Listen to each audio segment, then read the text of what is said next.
Hello everyone.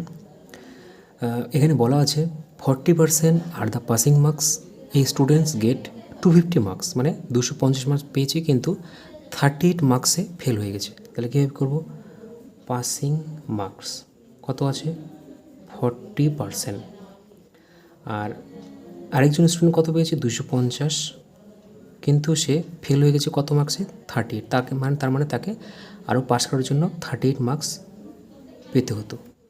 ঠিক আছে, তাহলে 40% সমান, এটা যোগ করলে কত হবে? 882, মানে 40%-এর মার্কস যদি হয় 288,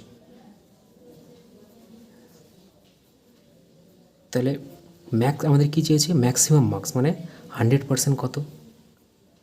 পার্সেন্ট আমি কেটে দিলাম, এই একটা শূন্য কেটে দিলাম। 288কে 4 দিয়ে ভাগ করলে কত হবে? প্রথমে 7 বার, 4 7 28, তারপর আবার 2 বার, 4 দুগুণে 8। তাহলে ম্যাক্সিমাম নাম্বার আমার কত হলো?